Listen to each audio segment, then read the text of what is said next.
accuse the president for things that we believe that Ghana deserves. We will not do that. If the private jet is available and the president does not have his commercial jet, there is absolutely nothing wrong. The cost may be a problem. If you have a very serviceable airworthy jet that can cost a minimal amount, I don't have a problem.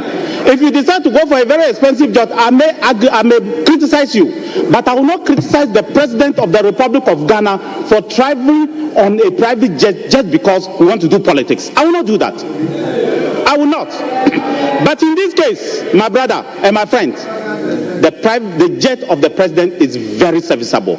The whole of last year, he spent 6 months almost 8 months in Paris, and we have put it in very good shape, top shape.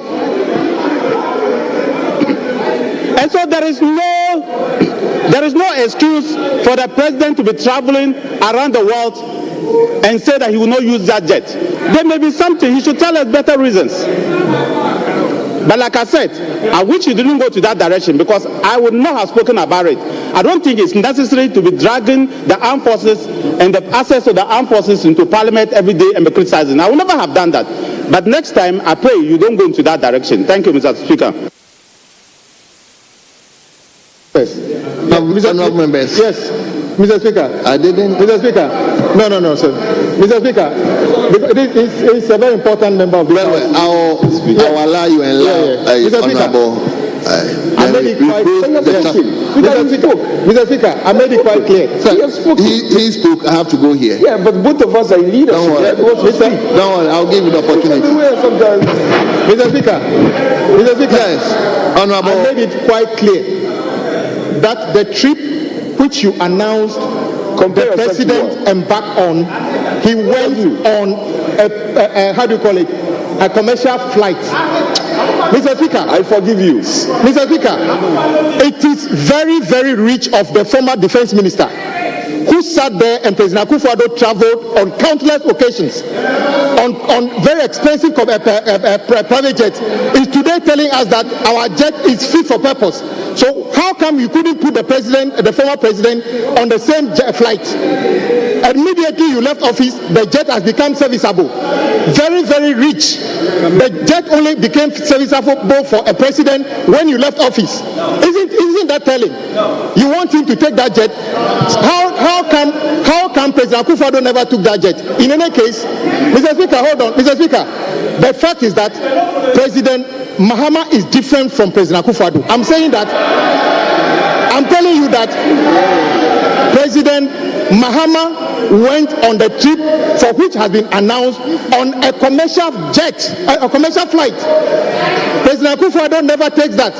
He takes very expensive jet, and I'm saying that as we speak, President Mahama has never embarked on those flights that President Akufo-Addo have been embarking on. As a defense minister, I think you should be clear on this. If you descend into the arena of pretending that you didn't hear what the speaker said by saying that President Mahama went on a trip, and I'm saying that particular trip, he went on a commercial flight. What is the difference here? Then you are saying that the current presidential jet is fit for purpose, and I'm saying that it is very rich coming from you. When you sat there all these years for President Akufo-Addo to spend almost $1 million or more on private jets, very luxurious ones, President Mahama would never do that to the people of this country. That is the difference. Mr. Speaker, first of all, Speaker, first of all, let me thank you for recognizing me.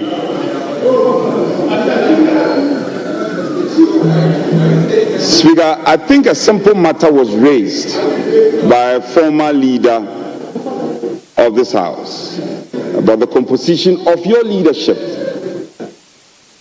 And the best response we are having is that our member who is yet to be sworn in as a road minister decides to choose a different path and go off tangent. Because indeed, he said something which I find very revealing, that President Mahama is different from President Akufo-Addo. That is true. Will you listen? he made a point. He made a point that President Mahama is different. In fact, President Mahama is indeed different. That is why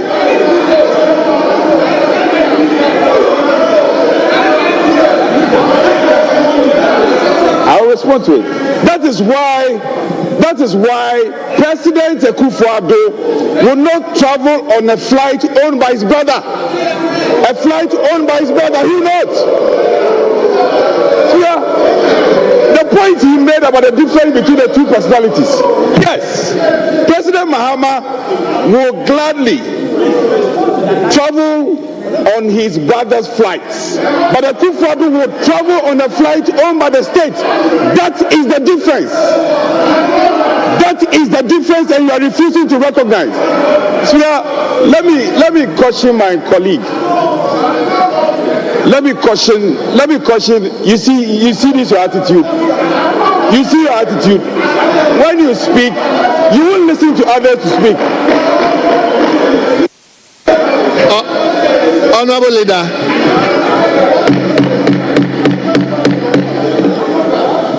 Honorable Leader, let's close the chapter. Our colleagues should learn to be tolerant. When the Honorable Boja was speaking, we all listened to him.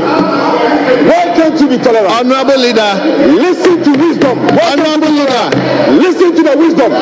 Honorable Leader, will you address the chair? Speaker, I'm addressing you. I'm equally addressing you. So happening now in Parliament, as you can see for yourself, a debate in the House on the use of Ibrahim Maham's private jet by the President, John Dramani Mahama, and members of the House, arguing their points out in Parliament. Interesting. We'll get back to that some other time. But welcome back. You're welcome back onto the game, live on GHOne TV. You're live also on Star FM. And we're actually live on social media, that is X. So if you are watching us on X, retweet or repost with a comment or two for us on the show this afternoon. We've been speaking about a number of things from the Champions League from last night, looking ahead to the games on tonight. We also gave you some highlights of the Aussie Open in Australia, ongoing currently in tennis. And then before we went into Parliament, we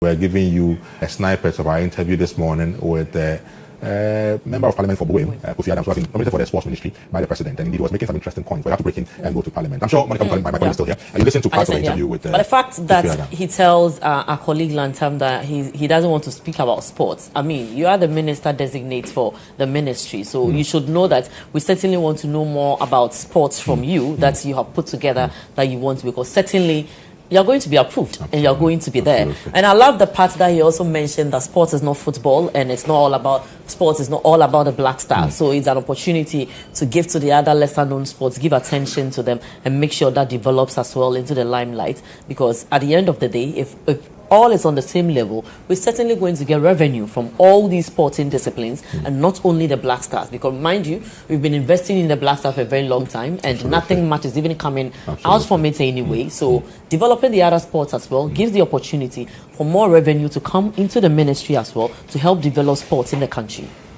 All right, so let's get back to the interview with Honorable Kofi Adams and pick it up from where we had to break in before we went into Parliament. Let's try the feed again. We would want to see systematic funding of sports, all disciplines, to make sure that